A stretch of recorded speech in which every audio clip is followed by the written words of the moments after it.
పులివెందుల పోలీసులని అడ్డం పెట్టుకొని రాజకీయం చేసే వాళ్ళని ఆడు నా కొడుకుల పని, ఆడంగి నా కొడుకుల ఆడింగ నా కొడుకుల పని అంటారు. మా పులివెందులు అయితే అట్టే అంటారన్నా. ఇట్ట చేసే వాళ్ళను గాను నా కొడుకులు, ఆడింగల్ నా కొడుకులు అని అంటారు. బీటెక్ రవి గారి తమ్ముడు అజ్జగుట్ట రవితేజ అని ఈరోజు నేను ఇంటర్వ్యూ చేయబోతున్నాను. మీసాలు తిప్పడము, తొడలు కొట్టడము, దా చూసుకుందాం రా, డైరెక్ట్ ఫేస్ టు ఫేస్ చూసుకుంటాం ఏదన్నా కానీ. నువ్వైతే నువ్వు, నేనైతే నేను, అంతే. ఈ విధంగా ఫైర్ అవడానికి మెయిన్ రీజన్ ఏంటి? ఇది కేవలం ఎమోషనల్ బ్లాక్మెయిల్ చేసి ప్రజలను మభ్య పెట్టేసి. దయచేసి ఎమోషనల్ డ్రామా అని మాత్రం అనకన్నా. జగన్ లాగా ఏడుపోగం పెట్టి ఏడ్చి ముద్దులు పెట్టి ఓట్లు వేయించుకున్న రకాలు కాదు మేము.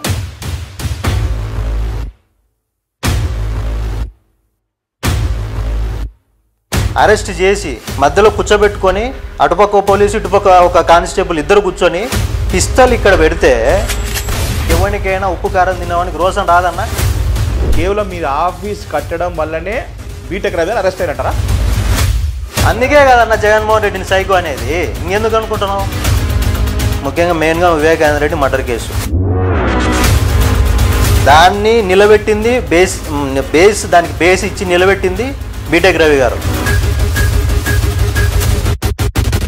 కేవలం ఏదైతే పాదయాత్రలో లోకేష్ గారు అందరి ముందట, పులివెందుల ప్రజల ముందట ఏం పని చేస్తున్నావు అది అని చెప్పేసి చివాట్లు పెట్టడం వల్ల మనం కూడా ఏదో యాక్టివ్గా ఉండాలని చెప్పేసి ఇదంతా సినిమా పిక్చర్ జరుగుతుంది అన్న. ఇది మీరు అడిగే చాలా కామెడీగా ఉందన్న. తెలియని భయం ఒకటి మీకు ఏర్పడింది. మా ఇంట్లో ఆడవాళ్ళు కూడా భయపడ్డంలే. ఏం వాళ్ళకి దిగితే మనకు దిగదా అంటున్నారు. రాజారెడ్డి గారు చంపబడ్డాడు తప్ప హార్ట్ అటాక్ రాదు అని చెప్పేసి అన్నారు. అంటే దానిపైన మీ జస్టిఫికేషన్ మీరు ఏమిస్తారు? ఈరోజు జగన్మోహన్ రెడ్డి బీటెక్ రవి అనే వ్యక్తికి ఎంత భయపడుతున్నాడో మాకు తెలుసు. అంటే మీరు ఏదో వేగ్గా అంటున్నారా?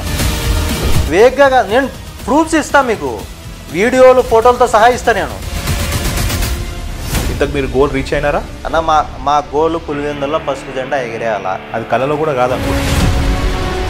వివేక్ మర్డర్ కేసులో అసలు నిందితుడు ఎవరు అరెస్ట్ గారు? అంటే ఆల్రెడీ ఏ8గా అవినాష్ రెడ్డి ఉన్నాడు. ఇంకా అరెస్ట్ కాకపోవడానికి ఏముంది? బెయిల్ తెచ్చుకొని ఉన్నాడు అతను. Is accused number 8. Pawan Kalyan అనే వ్యక్తితో పొత్తులో జనసేనతో పోతున్నారు. ఇప్పుడు మీరు సింగిల్గా మీరు కంటెస్ట్ చేయారా? 2014లో ఇదే పవన్ కళ్యాణ్తో వాడుకుని అధికారంలోకి వచ్చినారు. 2018లో సింగిల్గా పోయారు, ఓడిపోయారు. ఏం సింగిల్గా కంటెస్ట్ చేసే దమ్ము ధైర్యం ఈ టీడీపీ పార్టీకి ఉండదా? ఇప్పుడు మన బాడీలో ఒక వైరస్ వచ్చింటాడు. ఆ వైరస్ను అంతమొందించడానికి యాంటీబయోటిక్స్ అని ఇస్తారు. తను ఆ వైరస్ను పూర్తిగా అంతమొందించాలంటే అన్ని శక్తులు ఏకం కావాలి. మీ చెల్లె డాక్టర్ అని చెప్పేసి డాక్టర్ నీతులు చెప్తున్నావు నాకు. వైరస్ ఏమో జగన్మోహన్ రెడ్డి అంటారు. అంటే ఇప్పుడు మీరు పవన్ కళ్యాణ్తో పొత్తు విషయానికి వస్తే రేపు మీరు ఇప్పుడు పులివెందుల సీట్ సాక్రిఫైస్ చేయాలనుకో, చేస్తారా? పులివెందుల్లో జనసేనకి ఏం లేదు, టీడీపీ ఉంది. ఆడ జన సైనికులు ఎప్పుడు పక్కన వాళ్ళు గెలిపిస్తుంటూ ఉండాలి, పక్కన వాళ్ళు జెండా మోస్తూ ఉండాలి. ఇప్పుడు మీరు సినిమాలు, మీరు మొగోళ్ళు, ఇది కదా పెద్ద చరిత్ర కదా మీదంతా. మీరు పోటీ చేసుకొని గెలిచండి, ప్రజలు ఓట్లు వేసి గెలుస్తారు, మేము కూడా యాక్సెప్ట్ చేస్తాము. దానికి డిస్కషన్ ఎందుకు అంట నేను. ఈకే ప్రశాంత్ కిషోర్ గారిని తిడతారు, ఉగ్రవాది అంటారు, బీహార్ నుంచి వచ్చిన దొంగ అంటారు.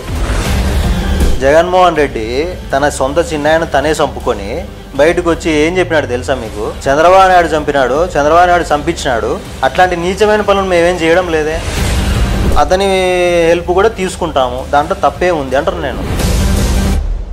మొన్నటి వరకు సునీతమ్మని మీ పార్టీలో జాయిన్ చేసే ప్రాసెస్లో మీరు ఉండే, ఇప్పుడు అది మిస్ అయింది, మిస్ఫైర్ అయిందని చెప్పేసి షర్మిలమ్మని మీరేమైనా పార్టీలో జాయిన్ చేయించుకుంటున్నారా?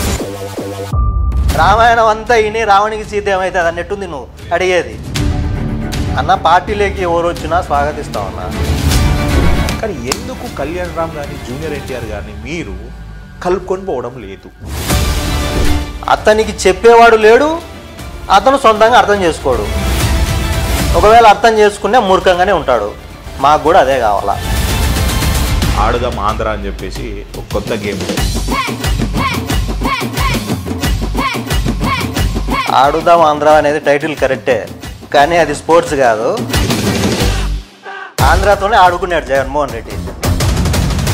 జరిగే ఎలక్షన్స్లో ఆంధ్ర ప్రజలు జగన్మోహన్ రెడ్డిని ఆడుకుంటారు. రాష్ట్రానికి కాబోయే ముఖ్యమంత్రి అంటే? Pawan Kalyan is the future leader. నేను ముఖ్యమంత్రి కావడానికి సిద్ధంగా ఉన్నాను, సంసిద్ధంగా ఉన్నాను.